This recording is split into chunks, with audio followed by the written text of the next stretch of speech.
As Christmas is fastly approaching, we thought we would show you how we cook a bronze turkey. In this case we have a bronze turkey that weighs about 4.5 kilos, and generally for a quality bird that's free range you're not likely to get anything much smaller. The bird has been allowed out of the fridge for up to an hour just to bring it up to room temperature, and it needs to now be prepared to be put into the oven. To do that, I'm going to remove the giblets, which are in this case inside the bird, removing any bands that really are not necessary. So the giblets are coming out and we will use them to make the stock.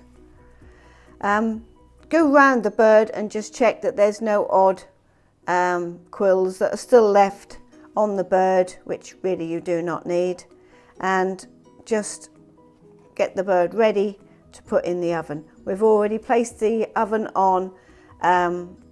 In this case we're cooking it in a fan oven, which is 170 degrees. If it was going to be a conventional oven, we would suggest 190 degrees, and if it's gas mark 5. So the bird has been allowed to be at room temperature and it is now ready to actually put into the oven.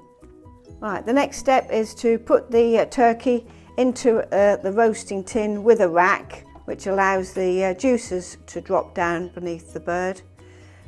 Trying to make sure that you've got a rack that is big enough to actually hold the whole bird, which as you can see is the case here.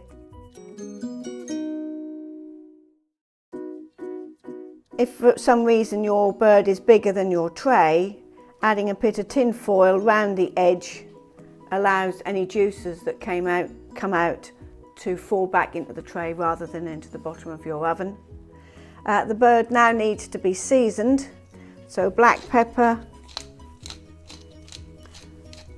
all round and a little bit of salt, not too much. And now we're ready to put the bird into the oven.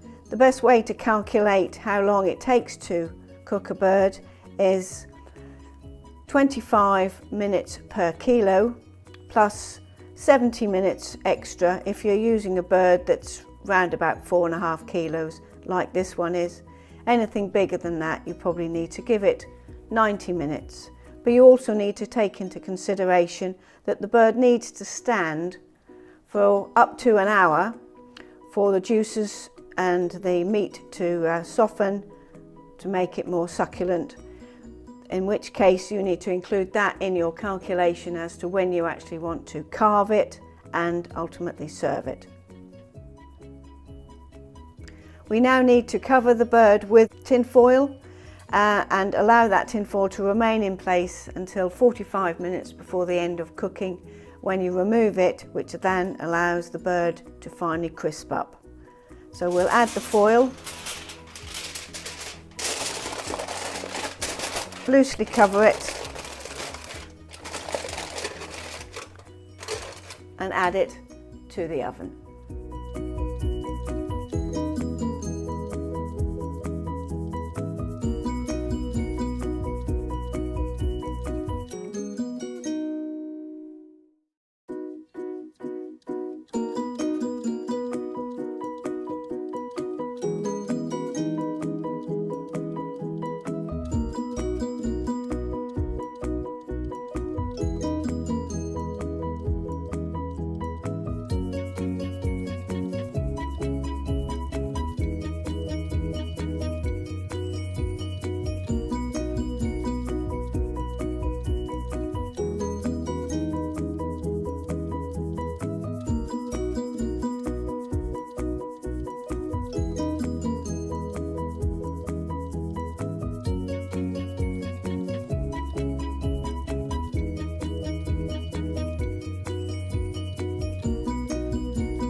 Now that the turkey has rested, it will be nice and juicy and succulent.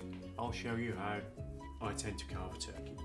First of all, remove the thermometer, which is check the cooking process for you. Then I cut off the wing and the drum and the thigh like this.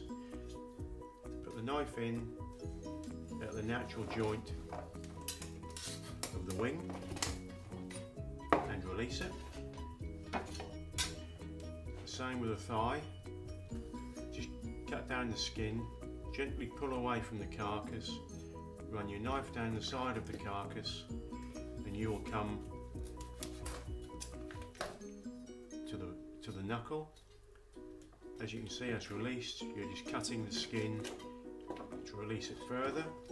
I then separate it into the drum and the thigh by cutting through the joint just there. We'll put that to one side for carving later. You then get to the breast, which I do cut down the side. So I'm going to release the breast right off the carcass as opposed to cutting it off the carcass, because I find this easier. So you hold the bird with a fork, cut down where the bone is, down the shape of the breast.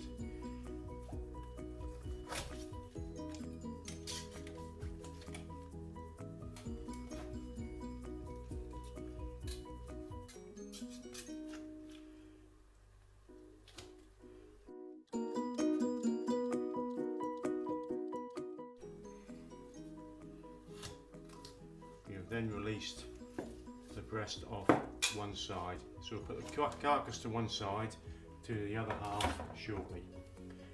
Once you have the breast, you either leave the skin off or take it off completely, depending on what your personal choice is.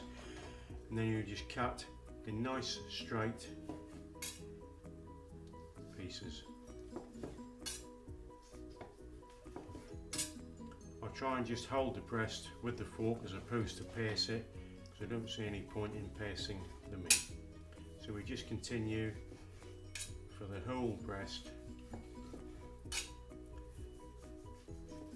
and then what we'll do, we'll then bring the other half bird back on the board to repeat the process of carving the other breast.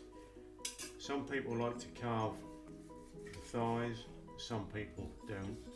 I like to cut the thighs up, because otherwise some people are a bit reluctant to take it as it's a large piece of meat on its own. So there we have one breast, sliced and ready to use. And if I just bring the thigh back on, just roughly cut down the side of the bone.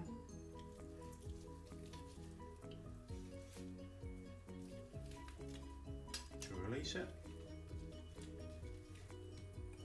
like so, and then just slice the lovely succulent brown meat up so that everybody can enjoy it at its best, rather than feeling obliged to take a rather large piece of meat which they probably don't want.